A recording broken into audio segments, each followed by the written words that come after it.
घर को सजाने के लिए और ऑर्गेनाइज़ करने के लिए, कुछ काम को आसान करने के लिए आपके साथ काफ़ी सारे टिप्स शेयर करती रहती हूँ।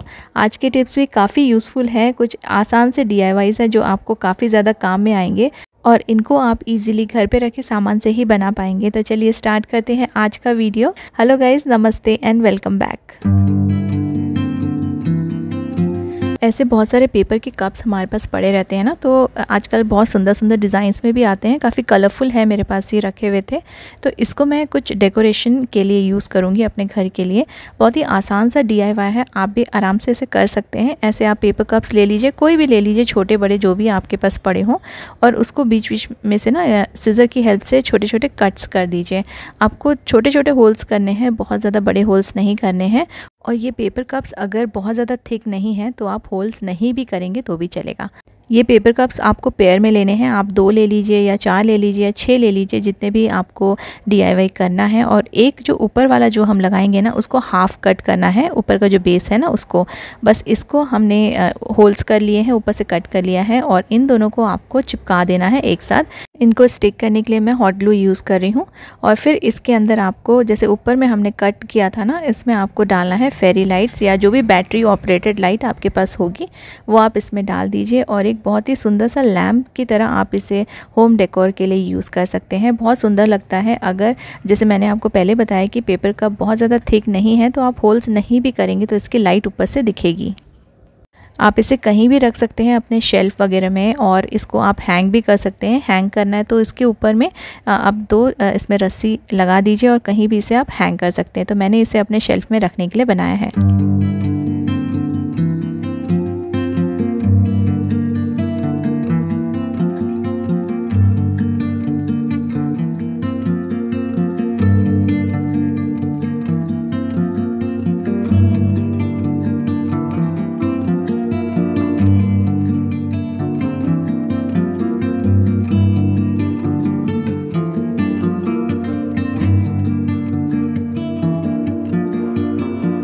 जब हम बिस्किट्स या कुकीज़ ख़रीदते हैं ना, तो ऐसे वाले जो रैपर्स रहते हैं ये हमारे पैकेट के अंदर रहते हैं। तो इनको मैंने वॉश करके संभाल के रख लिया था, कभी ना कभी ये ज़रूर यूज़ में आते हैं।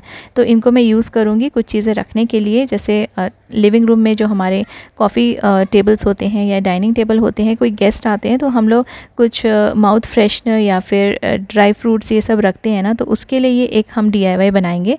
एक मैंने बेस ले लिया है, कोई भी कार्डबोर्ड का पीस ले लीजिए। मेरे पास ये वाइट पेपर था तो मैंने इसके ऊपर वाइट पेपर से कवर कर लिया है, और इसको आप एडजस्ट करके, जितना भी बड़ा बेस आपके पास है उसके अकॉर्डिंग इसे एडजस्ट करके आप इसे चिपका दीजिए।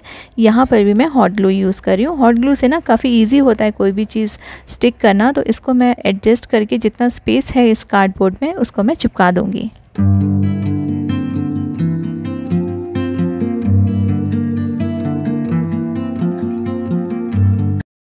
तो इस बेस में सिर्फ 3 ही मैं चिपका पाई, एक 4th वाला भी मेरे पास रखा है, उसको मैं इसमें एडजस्ट नहीं कर पाई।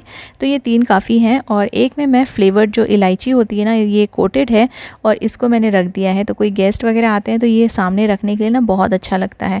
और कुछ मैं ये जो दोनों एम्प्टी जो कंटेनर्स है उसमें मैं ड्राई फ्रूट्स डाल दूँगी। आप चाहे तो लौंग डाल सकते हैं, इलायची डाल सकते हैं, या फिर माउथ फ्रेशनर सौंफ वगैरह भी डाल सकते हैं। ये सब रखने के लिए ना आपको मार्केट से ट्रेज़ भी मिल जाएंगे, लेकिन वो काफ़ी कॉस्टली आते हैं।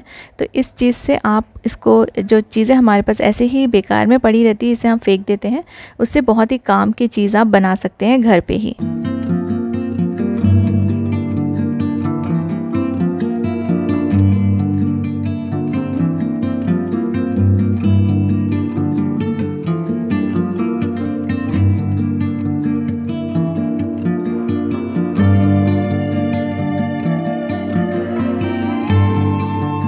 चॉकलेट के बॉक्सेस भी बहुत अच्छे ऑप्शन हैं।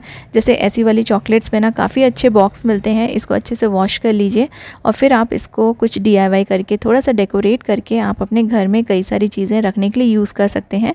तो इसमें मैं कुछ कॉस्मेटिक्स रखने के लिए यूज़ करूँगी, क्योंकि छोटी मोटी चीज़ें रहती है वो बाहर पड़ी रहती है तो डस्टी हो जाती है। इसको मैं कवर करने के लिए एक प्रिंटेड पेपर यूज़ कर रही हूँ। आप चाहे तो कोई स्टिकर लगा सकते हैं, पेंट कर सकते हैं, अपने हिसाब से इसको आप डेकोरेट कर सकते हैं, जो भी आपके पास चीज़ें अवेलेबल हो घर पे।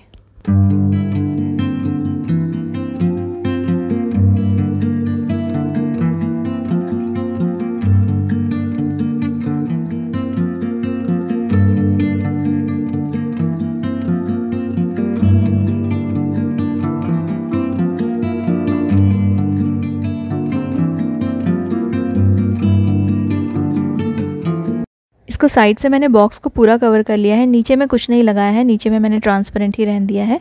और इसका जो लिड है ना उसके ऊपर भी मैंने सेंटर में बस लगाया है, सो डैट आप इसमें कुछ भी रखेंगे तो आपको इजीली इसमें से दिखेगा कि आपने क्या स्टोर करके रखा है। तो इसमें मैं कुछ अपने कॉम्पैक्ट या फिर जो नेल कटर वगैरह है वो रख रही हूँ। जो भी आपको लगे, आप लिपस्टिक वगैरह रख सकते हैं, छोटी छोटी क्लिप्स रख सकते हैं, बच्चों की बोस रख सकते हैं। तो काफ़ी सारी चीज़ें रखने के लिए काम में आएगी और ट्रांसपेरेंट रहेगा तो आपको इसमें से दिखेगा।